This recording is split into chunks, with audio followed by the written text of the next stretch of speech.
सबको नमस्कार, सबको नमस्कार। जब एक हिंदू किसी को नमस्ते करता है तो वो इंसान को नहीं कर रहा, वो उसके अंदर बैठे हुए परमात्मा को देख के कहता है कि नमस्ते, मैं तुम्हारे आगे झुकता हूँ। और वो कि हिंदू लोग कहते हैं नमस्ते। नमस्ते का लफ्ज किधर से आता है आपको शायद पता होगा। नमस्ते आता है इदम नममे से। इदम नममे मतलब मैं आपके सामने झुकता हूं, मैं आपकी इबादत करता हूं, बराबर।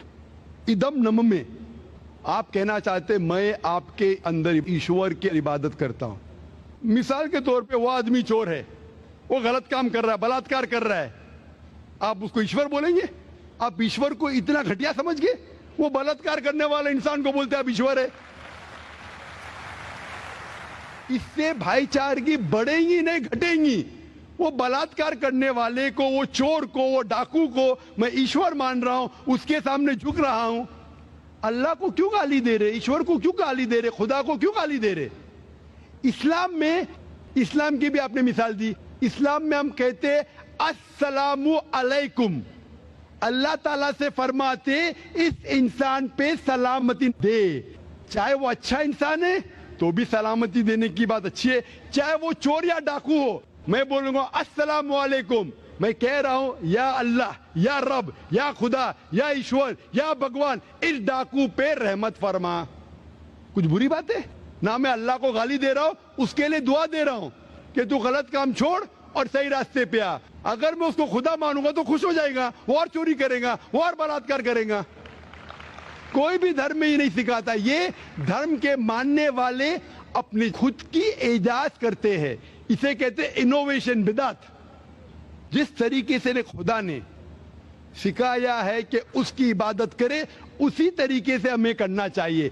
तब्दीली लाएंगे, हम समझ रहे हैं कि भाईचारा बढ़ेगा। भाईचारा नहीं बढ़ेगा, भाईचारा घटेगा। आपने मुझे शुरुआत में नमस्ते कहा। नमस्ते, नमस्ते के क्या मानी है भाई साहब, आप बोल सकते हैं? नहीं पता क्या मानी है? माइक्रोफोन ऑन कीजिए जरा भाई साहब का।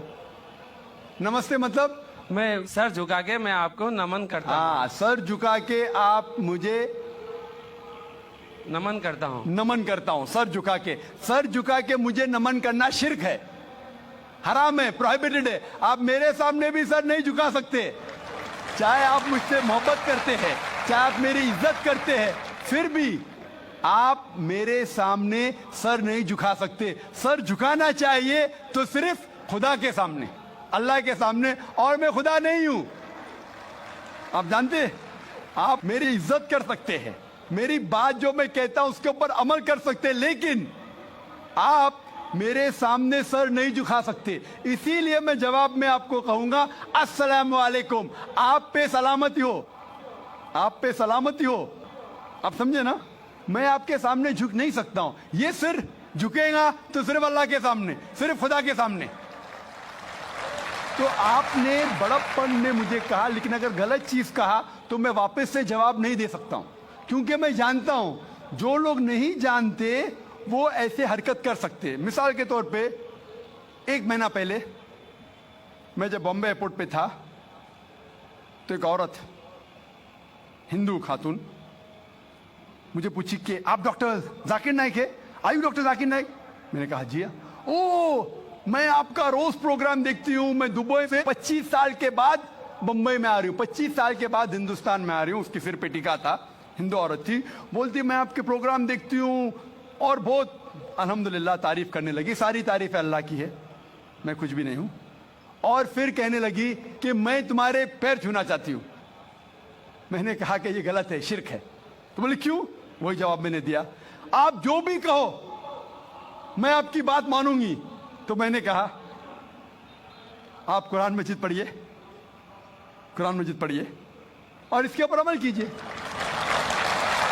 और मैंने तकरीर की है similarities between Islam and Hinduism, Islam और हिंदुइज्म में यकसानियत, और साबित किया है कि हिंदुइज्म में भी लिखा है कि आप सिर्फ एक ईश्वर की इबादत करना चाहिए, जितने ऋषि आने वाले उनमें मानना चाहिए, और मोहम्मद सल्लल्लाहु अलैहि वसल्लम में भी। तो आपको अगर कुरान और वेदा पे अमल करना चाहिए जो यकसा है, आपको एक खुदा में मानना पड़ेगा और आखिरी पैगंबर मोहम्मद सल्लल्लाहु अलैहि वसल्लम पर।